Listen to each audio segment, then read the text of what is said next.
Possession of the Indian tribes who called our Delaware Valley their home. We'll also tell you why children's blocks are now a symbol of hope for parents who are in the deepest despair. It is the story of a boy with a mysterious illness that's finally being controlled, and of his grateful father who built this sculpture for Children's Hospital in Philadelphia. It is a symbol of hope for kids who may be going through a tough time. I think at that time you really just have to gather the strength to get the kid through and make them laugh and make them smile, even though the blocks are coming down.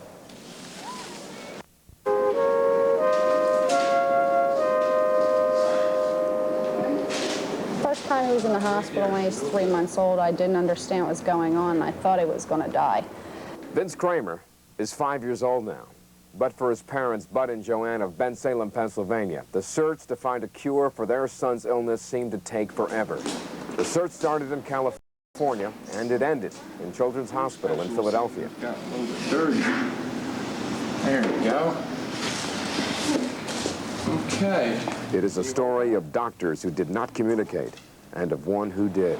And in the end, it is a story of these falling blocks that were dedicated to the hospital by Budd Kramer, who hopes that they will give parents and children the strength to carry on when life seems hopeless. That's exactly how it seemed to Joanne when the asthma attack started. I guess it's been 3 years we've known he's had asthma, but the first time he had it, I just thought he had a cold, but the next morning he couldn't breathe, so I knew something. You know, I didn't know what it was, what to do, but this all in here just chokes you. You can't breathe, so he would be, you know, breathing real heavy. Couldn't talk. He couldn't say, you know, I'm going outside. He'd say, I'm, you know, and it would take a long time to get that whole sentence out. In fact, the hospitals out in California and the hospitals out here never mention a word about asthma.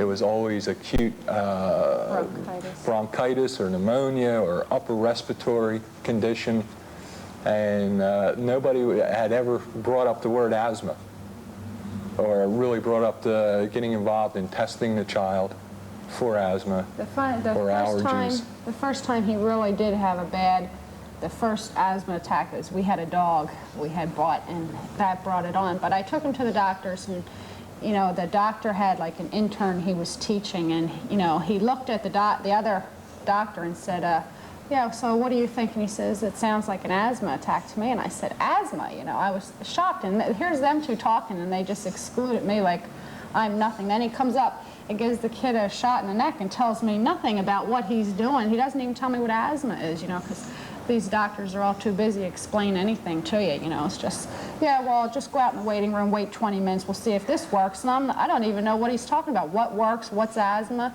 It wasn't until I went to the library and got books on the subject that I figured out what asthma was. It wasn't from anybody ever informing me what it was or, you know, what to even expect. Particular hospital we had him in, it took about 5 nurses that just came in and physically held the kid down, restrained him while they stuck the IV in. And naturally a small child is going to pull the IV out, so they strapped him down to the bed. He was in that hospital for about a week, strapped down with an intravenous, an IV. As a result of that, we pulled him out of there and we took him down to Children's Hospital. Their experience with hospitals had left Bud and Joanne confused and angry, and little Vince was terrified. All because medical personnel hadn't taken the time to listen and explain. At Children's Hospital in Philadelphia, allergist Gerald Kolsky finally gave them the help they needed. So we went down there, Dr. Kolsky talked with us for a long time, got all the history, everything he eats. We could see that we were running into tens and things like that. We would start to get upset. They have an asthma nurse, Miss Inezberg, who comes in and she says, this is the way you have to do their bedroom. You have to pull the rug out, no rugs on the floor. You have to get all the dust out of the room and, you know, different things like that. So I couldn't believe that my kid would have something like this. You know, you just never think anything that chronic is going to happen to your kids, or how are you going to deal with that? One way they dealt with it was to move out of their house, which contained a lot of materials to which Vince was allergic. It was a major move, but Bud figured it was worth the effort. I was relieved to finally get to the bottom of it, know exactly what he's allergic to and what the problem was, and that it could be controlled through medication. Oh yes, that was the best thing. They listened. Dr. Kolsky, the hospital itself, the whole place just impressed me. I think from the minute we walked in the door. The Kramers learned that asthma attacks can be triggered by allergies to many different things. They can be brought on by allergies or by exercise, but they can be controlled by removing the irritants and by being careful not to overdo the exercise. Also, asthma can be controlled through medications that give patients the ability to lead normal lives. Dr. Kolsky warns that if you suspect that your child, like Vince, may be suffering from asthma, don't let anybody tell you that his or her constant cough is simply due to the common cold. Any cough that's persistent, that is, lasts for longer than a week or so, and occurs for quite frequently, is probably not due to just an infection.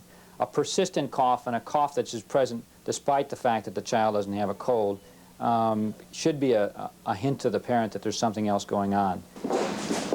Already for Bud and for Joanne and their children, Judy and Vince, life has returned to normal. Constant crisis no longer rules their lives. Vince is now able to go to school like other kids and may eventually outgrow his asthma. In gratitude, Bud wanted to do something for the hospital. As a professional artist, he wanted to build and donate a sculpture. But a sculpture of what? The answer came from Vince. I was sitting at the dining room table and Vince was playing with some kids' blocks, the little antique blocks. I think I got one here. And I grabbed them off of him and I sat there right away looking at the block. I said, this will tie right in with the hospital, with the cubism of the balconies and the geometric design.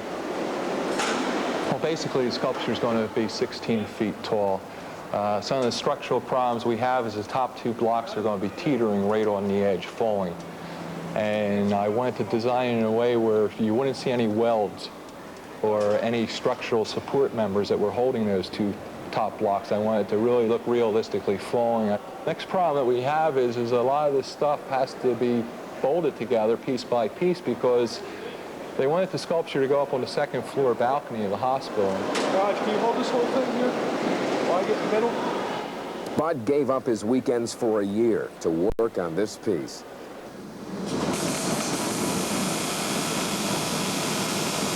And area businesses donated materials and welding services. At the same time, Bud had to be careful to consider what the blocks were going to say or not say. And I was going to have it spell out, you know, words, mom, dad, son, daughter, on the side. And we've been married, I guess, for about 13 years. I guess we're basically a strong family unit. And it never occurred to me with the top two blocks falling, I immediately got some criticism.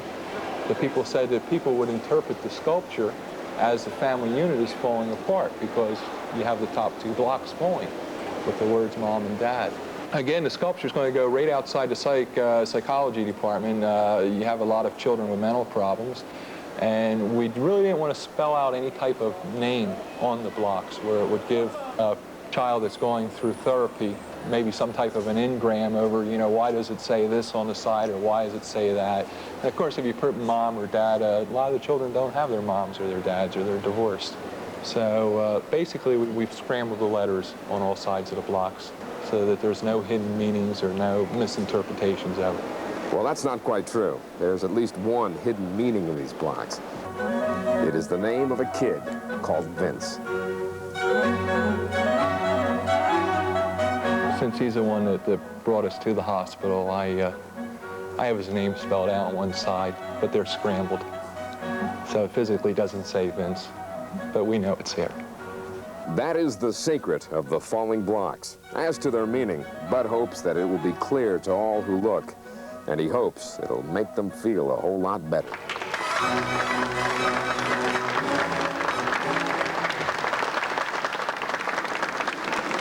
I basically think that the falling blocks symbolize a time. I think not every person experiences it, but when you're dealing with children, it basically a time in your life when the blocks are falling down. And that's why I came up with the sculpture and called it Falling Blocks. I think at that time when you're dealing with children, their world may be crashing in and you really don't realize it.